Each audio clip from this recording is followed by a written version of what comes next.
ആരംഭിക്കില്ല. ഇറക്കി വിട്ടു മറ്റേ കാരവാനില്ല എന്നൊക്കെ പറഞ്ഞു. പുള്ളിനെ കാരവാനും വേണമെന്ന് പറഞ്ഞ് അവിടെ ചെന്ന് പറഞ്ഞു.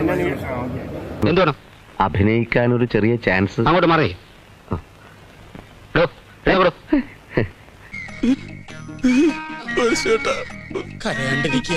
അണ്ണനെ അനുകരിച്ചില്ല മമ്മൂക്കയുടെ പ്രത്യേകത അതെന്ന് പറഞ്ഞ പ്രേക്ഷകരോട്. അണ്ണന് കാരവാൻ കിട്ടി 3 എണ്ണം. അണ്ണാ ഇനി പോകുമ്പോ എന്നെ കൂടെ കൊണ്ടുപോകൂ. സത്യം ഞാൻ ഇതുവരെ പോയിട്ടില്ല. ഫുൾ ചെലവ് എന്റെ വക. കൊണ്ടുപോവാന്ന് പറ.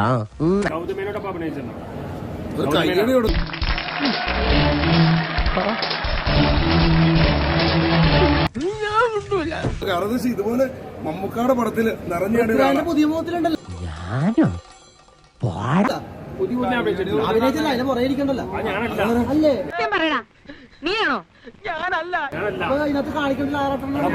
മറ്റേ ക്യാമറ വെച്ച് ചെയ്തേക്കണ അണ്ണനെ.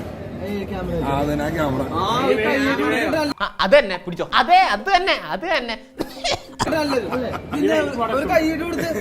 കാരണം അണ്ണനൊരു കൈയോട് കൊടുത്ത് സോപ്പിട്ടോ, പക്ഷെ പതപ്പിക്കരുത്. എന്തായാലും അടുത്ത പടയിലാണ് മമ്മൂക്കയായിട്ടുള്ള അടുത്ത പടമല്ലേ ബസ്സൊക്കെയില് അണ്ണൻ നിറഞ്ഞാടിയിട്ടുണ്ട്. എന്തായാലും ഞാനേ ഗുണ്ടാവേഷമൊക്കെ നിർത്തനാണ്. എനിക്ക് തമിഴിലൊരു വേഷം കിട്ടിയിട്ടുണ്ട്. ജില്ലാ കളക്ടറായിട്ട് അരവിന്ദ സ്വാമിക്ക് ചോദിച്ച വേഷമാണ്. മമ്മൂക്കയോടൊപ്പം ഗൗതം മേനോനോടൊപ്പം അഭിനയിക്കാൻ പറ്റിയ ഒരാളാണ് നമ്മുടെ കൂടെ. തുടങ്ങിയിട്ടുള്ളൂ, ഞാൻ വേണ്ടെന്ന് വെച്ചിരുന്നതാ. മമ്മൂക്കയോടൊപ്പം ഗൗതം മേനോനോടൊപ്പം അഭിനയിക്കാൻ പറ്റിയ ഒരാളാണ് സിനിമയില്. ഈശ്വര, ഇവിടെ ആരില്ലല്ലോ ഇതൊന്ന് പറഞ്ഞു ചിരിക്കാനായിട്ട്. ക്യാരക്ടർ ഇങ്ങനെ പോയാൽ മെയിൻ റോളിലേക്ക് വരും. ഇങ്ങനെ മുന്നോട്ട് പോയി കഴിഞ്ഞാൽ ഒരു യുദ്ധം ഏത് നിമിഷം ഉണ്ടായേക്കാം അല്ല പരിശേട്ടാ. ഇതിൽ കൂടുതൽ പ്രൊമോഷൻ താങ്ങാനുള്ള വിദ്യാഭ്യാസം എനിക്കില്ല. കാരണം അതുപോലത്തെ പെർഫോമൻസ് ഭയങ്കരമായ ആള്. ചിലപ്പോ വെല്ലുവിളിയാവും അവരെ. ഇത് കാലം കഴിഞ്ഞ്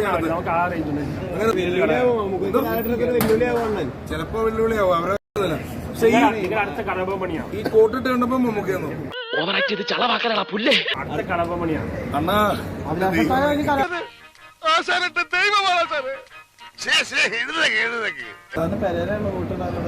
അങ്ങനെ പറഞ്ഞു കൊടുക്കണ അവൻ വാടകയ്ക്ക് എടുക്കണ കടകളിൽ കൂടെ. നമുക്കിട്ടെന്ന് വെച്ചല്ലേ കൊണ്ട് നടക്കാറുണ്ടായിരുന്നു മച്ചാനെ ഞാൻ ഈ പടം. ഇനി എനിക്കിത് വേണ്ട. നിനക്കും സ്വന്തമാണ്. എന്നെന്തിനെ പൊക്കി പറയണേ. കിടക്കട്ടെ, എന്നെ കൊണ്ട് ഇതൊക്കെ അല്ലേ പറ്റുള്ളൂ. ഒരു കുഴപ്പമില്ല, സന്തോഷമുള്ളൂ മക്കളെ, സന്തോഷായി.